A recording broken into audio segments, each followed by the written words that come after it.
हाँ जी, इंश्योरेंस के बारे में बात करें। इंश्योरेंस एक इंट्रोडक्शन के बारे में बात करते हैं। क्या है insurance? Insurance refers to a contract where in exchange of fixed consideration one party promised to pay fixed amount either at the happening of an event or at an expiry of a certain period। कह रहा है कि insurance एक ऐसा अनुबंध है, अनुबंध agreement है, एक कॉन्ट्रैक्ट है दो पार्टी के बीच में, जिसमें एक पार्टी किसी निश्चित घटना के घटने पर, कोई घटना अगर घटित हो जाती है तो होने वाला नुकसान की भरपाई करने को तैयार हो जाए, या फिर एक अवधि के पूरा होने पर कुछ मैच्योरिटी अमाउंट जो है वो देने के लिए तैयार हो जाए। ये कहलाता है इंश्योरेंस। भाई इंश्योरेंस में यही तो काम होता है, या तो जो आपको नुकसान हुआ उस नुकसान की भरपाई कर दूंगा मैं, ठीक है, या फिर नुकसान नहीं हुआ तो एक टाइम पीरियड आएगा, उस टाइम पीरियड के बाद आपका पॉलिसी मैच्योर हो जाएगी तो मैं आपको पैसे पे कर दूंगा, ठीक है। पर एक चीज याद रखें कि नुकसान की भरपाई ज्यादातर लाइफ इंश्योरेंस और अदर इंश्योरेंस दोनों में होता है, पर मैच्योरिटी पे पेमेंट सिर्फ लाइफ इंश्योरेंस में होता है, अदर इंश्योरेंस में नहीं होता है। आपका जो बाइक का इंश्योरेंस होता है, आप पूरा साल यूज कर लेते हो बाइक को, इंश्योरेंस आपका एक्सीडेंट कहीं नहीं हुआ तो क्या आपको पैसे मिल जाते हैं? वो पैसे वेस्ट हो जाते हैं, फिर आप नया इंश्योरेंस लेते हो। जबकि लाइफ इंश्योरेंस में ऐसा नहीं है। लाइफ इंश्योरेंस में अगर आपकी डेथ हो जाती है तो क्लेम मिलेगा, और नहीं होती है डेथ तो 5 साल 10 साल बाद जब भी मैच्योरिटी पीरियड आएगी तो उसके बाद पैसा मिलेगा। ये होता ना, तो दोनों में ये फर्क होता है, लाइफ इंश्योरेंस और अदर इंश्योरेंस में, ठीक है जी।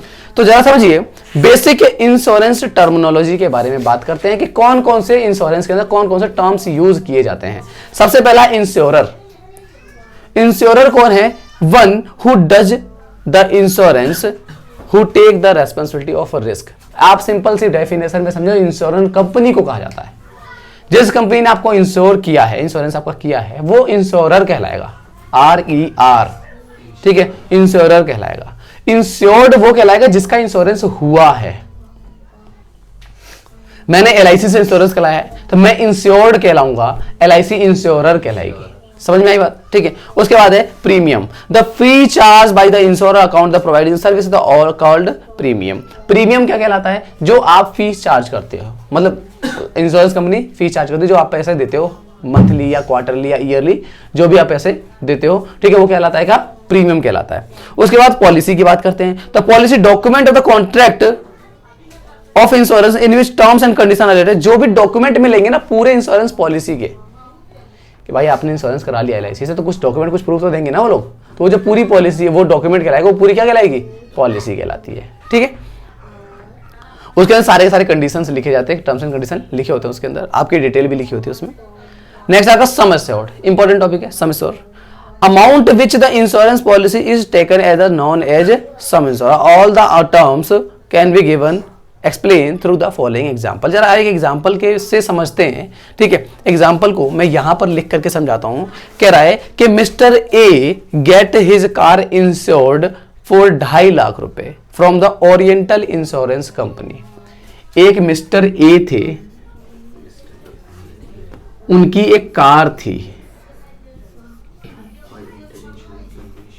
ठीक है जी, उनकी एक कार थी, ऐसी कार है हमारी, ठीक है। उस कार का उन्होंने क्या करा दिया? इंश्योरेंस करा दिया। क्या करा दिया? इंश्योरेंस करा दिया। किसके द्वारा कराया? कंपनी का नाम क्या था? Oriental insurance company.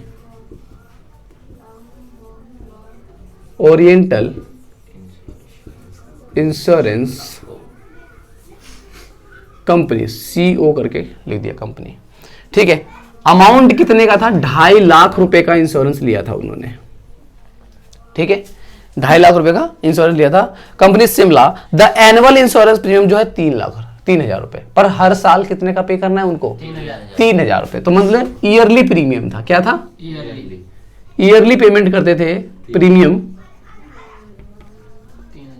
3,000 रुपए वो हर साल पे करते थे, ठीक है। उसके after some days the car met the accident, कुछ टाइम बाद एक्सीडेंट हो गया, ठीक है। The expense for the repair of car which is to be paid amount 15,000, ठीक है। गाड़ी का हुआ एक्सीडेंट, ठीक है, और एक्सीडेंट होने के बाद 15,000 रुपए का खर्चा आया। समझ में आई बात? 15,000 का खर्चा आया। The amount will be paid by the insurance company in this example. ये पैसा 15,000 रुपये कौन पे करेगा? इंश्योरेंस कंपनी पे करेगी, ठीक है ना। In this company, in this example, oriented company is insurer, ये कहलाएगा क्या? इंश्योरर। मेरे को ब्लैक मार्कर्स चाहिए, चल रहा है, हाँ, ये क्या आएगा? इंश्योरर, है ना। ये कार और ये कहलाएंगे क्या? ये जो वस्तु है ये इंश्योर्ड कहलाएगी कि वस्तु का इंश्योरेंस हुआ है, ठीक है ना। ठीक है, insure and mister A G insured, insurer, mister A is the insured, ठीक है, और ये कहलाएंगे क्या? इंश्योर्ड। ये इंश्योर्ड कहलाएंगे मिस्टर ए, ठीक है। और जो 2.5 लाख रुपए का था वो सम एश्योर्ड कहलाएगा, क्या? सम एश्योर्ड,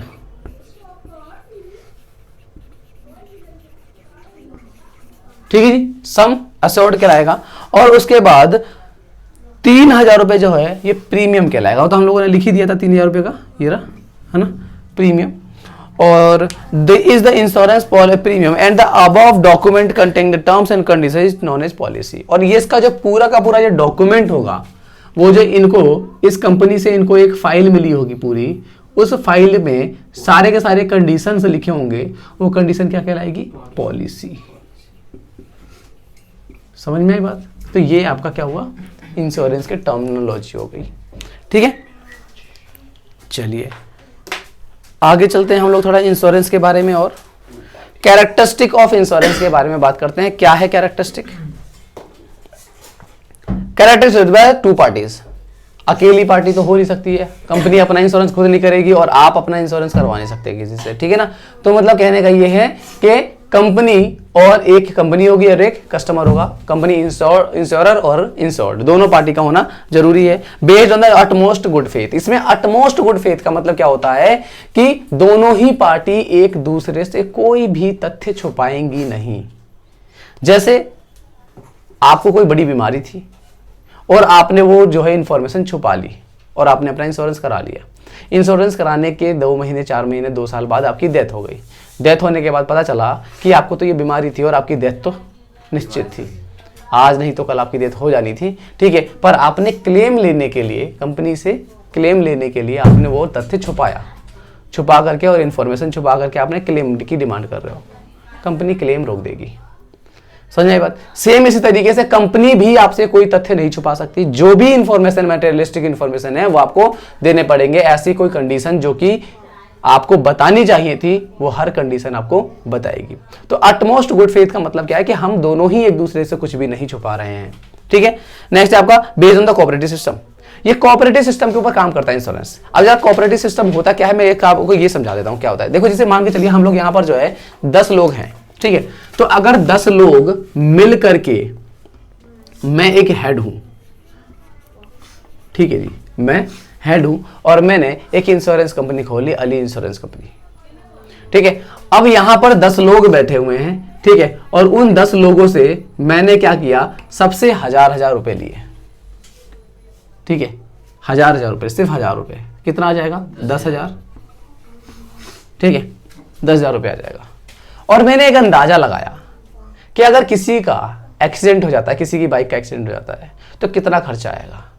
तो मैंने अपने अब दिमाग में एक अंदाजा लगाया कि किसी का ज़्यादा से ज़्यादा 500, 700, 1000 रुपये का खर्चा आ सकता है, 2000 का भी आ सकता है, ठीक है। मैंने कहा चलो ठीक है। और एक वो लगाया पॉसिबिलिटी कि 10 लोगों में से कितने लोगों का एक्सीडेंट हो सकता है। तो ऑन एन एवरेज मैंने सोचा कि भाई 2 लोगों का एक्सीडेंट हो जाएगा, ठीक है। 2 लोग, ज्यादा से ज्यादा 2000, मतलब 4000 रुपए। अगर मान के चलिए किसी 1-2 व्यक्ति का एक्सीडेंट हो भी जाता है तो हाईएस्ट टू हाईएस्ट मैंने अपनी जेब से कितने पे किए? 4000। मैंने लोगों से लिए कितने थे? 10,000 रुपए। मुझे प्रॉफिट कितने का हुआ? 6,000 रुपए का।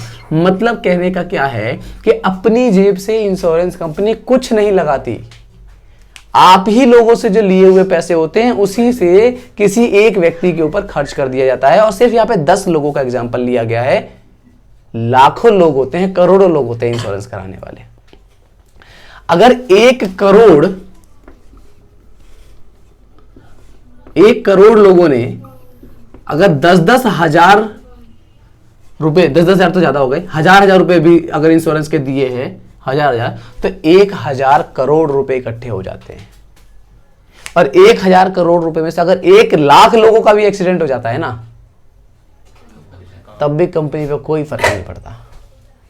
ठीक है, इसको कहा जाता है क्या कि बेस्ड ऑन कोऑपरेटिव सिस्टम, आप ही के लोगों से पैसा इकट्ठा करके। बट एक देखो, कंपनी को फायदा क्या है, कंपनी को जेब से नहीं देना पड़ रहा, पर कंपनी रिस्क जोन में है। बाई चांस कंपनी के 50% कस्टमर का एक्सीडेंट हो जाए तो क्या होगा, कंपनी को जेब से देना पड़ेगा ना, तो ये तो रिस्क है। पर जनरली ऐसा नहीं होता है, समझ में आई बात। और तुमको पता है, कंपनी जब एक्सीडेंट होता है ना, तो जो उसकी इंक्वायरी होती है, तो वो इंक्वायरी वो किसी सीआईडी के केस की तरह इंक्वायरी करते हैं कि कहीं सामने वाला हमको लूट तो नहीं रहा है। तो इंश्योरेंस कंपनी वाले बहुत बारीकी से वो करते हैं इंक्वायरी, और वो जहां भी डाउट लगता है ना कि नहीं ये तो फेक है, तो वहां पर वो क्लेम रोक देते हैं और आप कुछ नहीं कर सकते। समझ में आई बात। तो ऐसा होता है तो वो तो अपने पैसे बचाएंगे ही ना, क्योंकि दुनिया तो लूटने के लिए तैयार है। समझ में। और कस्टमर को क्या फायदा है भाई, आपकी कार 8 लाख रुपए की है, 10 लाख रुपए की कार है, उसका प्रीमियम जाता है 3,000 4,000। बाइक का तो सिर्फ 1,000 रुपए का प्रीमियम जाता है, मैं कार का बता रहा हूं 3,000 4,000 रुपए। 3-4 रुपए आप मंथली दे देते हो, साल का कितना दे दिया आपने, 36,000 रुपए, 40,000 रुपए। अगर साल भर में सॉरी 3,000 रुपए ईयरली प्रीमियम होता है। ठीक है, अगर बड़ा प्रीमियम है तो ज्यादा 20,000 रुपए का होता है। मान के चलो 40,000 रुपए साल का हो गया, मान के चलिए 40,000 रुपए का साल का देते हो, और बीच में अगर कार चोरी हो जाती है तो आपकी कंपनी आपको 8 लाख रुपए की कार देती है दूसरी। तो क्या फायदा है या नहीं इंश्योरेंस कराने में, है ना फायदा, बहुत ज्यादा फायदा है। ऊपर से आजकल तो पूरा कॉम्प्लेक्स वो कर दिया है, ठीक है, कॉम्प्रिहेंसिव इंश्योरेंस कर दिया है कि उसमें आपकी लाइफ इंश्योरेंस भी हो जाता है, आपका मेडिकल इंश्योरेंस भी हो जाता है, आप जिसको ठोकोगे उसका भी इंश्योरेंस हो जाता है।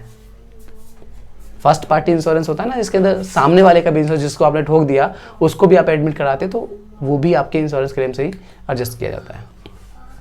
ठीक है, तो कस्टमर को भी तो फायदा हो रहा है ना, एक छोटा सा अमाउंट देकर के इतना बड़ा रिस्क कवर हो जा रहा है। समझ में आई बात। और कंपनी को भी फायदा हो रहा है। तो ये क्या है, कोऑपरेटिव उसके ऊपर, ठीक है, सिस्टम के ऊपर काम करता है। ठीक है, नेक्स्ट आपका फ्री फ्रॉम एक्सपेक्टेड रिस्क। ठीक है, एक्सपेक्टेड रिस्क जो होने वाला है उस रिस्क से आप बच जाते हो, जो एक्सपेक्टेड रिस्क था उस रिस्क से बच जाते हो। ठीक है, एक्सपेक्टेड लॉस, जो लॉस होने वाला था उन लॉस से बच जाते हो आप।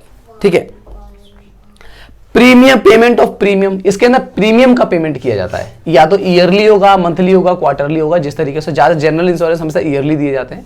ठीक है, पर लाइफ इंश्योरेंस तो आपके पास ऑप्शन है मंथली, ईयरली, क्वार्टरली, कैसे भी कर सकते हो। ठीक है, various type of insurance, insurance के अलग अलग टाइप होते हैं। जनरल दो तरीके के जनरली होते हैं, जनरल इंश्योरेंस और लाइफ इंश्योरेंस। अभी हम लोग डिटेल में पढ़ेंगे इसके बारे में। ठीक है, उसके बाद है हैपनिंग ऑफ इवेंट। इंश्योरेंस का तब तक कोई फायदा नहीं है जब तक आपके साथ कोई घटना नहीं घटती। आपने बाइक इंश्योरेंस करा लिया, ठीक है, और आपके साथ पूरे साल भर में कोई घटना नहीं घटी है, तो आपके वो पैसे वेस्ट हो जाएंगे। समझ में आई बात। ठीक है, तो हैपनिंग ऑफ इवेंट, जब तक इवेंट ना हो जाए, आपके साथ कुछ दुर्घटना ना घटे, तब तक आपका इंश्योरेंस का कोई फायदा नहीं है। ठीक है, उसके बाद है आपका सिक्योरिटी एंड इन्वेस्टमेंट। ये सिक्योरिटी और इन्वेस्टमेंट दोनों पर्पज से होता है।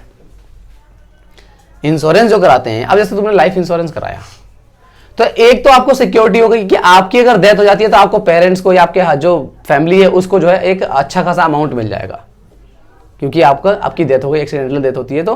ठीक है, तो एक तो सिक्योर हो गए, आपके पीछे से आपके ना रहने पर आपकी फैमिली को कौन संभालेगा, तो वो जो है इंश्योरेंस कंपनी एक अच्छा अमाउंट दे देती है, जिससे कि आपकी फैमिली का सपोर्ट मिल जाती है। ठीक है, दूसरा, अगर आपके साथ कोई घटना नहीं घटती है तो 5 साल 10 साल बाद आपको एक अच्छा खासा अमाउंट मिलता है विद इंटरेस्ट। समझ में आई बात। तो क्या है, इन्वेस्टमेंट भी हो गया। समझ में आई बात। तो ये सिक्योरिटी प्लस इन्वेस्टमेंट दोनों फैसिलिटी देता है इंश्योरेंस। उसके बाद है ऑनरशिप नॉट कंपलसरी। ठीक है, इसके अंदर ऑनरशिप का होना जरूरी नहीं है। अब जरूरी नहीं है कि ये कार मिस्टर ए की होगी तभी इंश्योरेंस करा सकते हैं। अगर वो मिस्टर ए की कार नहीं है तभी इंश्योरेंस कराए जा सकती है। ठीक है, बशर्ते आपको उसके दुर्घटना से आपको नुकसान होने वाला हो तो। समझ में आई बात। आप किसी घर में किराए पे रह रहे थे, ठीक है, पर उस घर का इंश्योरेंस नहीं हो रखा था और आपको लगा कि ये तो रिस्की है, आपने उसका इंश्योरेंस करा दिया। करा सकते हो आप, क्योंकि आप उसमें रह रहे हो, आपको नुकसान हो सकता है, आपने करा लिया इंश्योरेंस। समझे बात? तो जरूरी नहीं है कि आप जिस चीज का इंश्योरेंस करा रहे हो उसके आप मालिक होगे तभी इंश्योरेंस करा सकते हो, आप अगर मालिक नहीं हो तब भी आप उसका इंश्योरेंस करा सकते हो। ठीक है, नेक्स्ट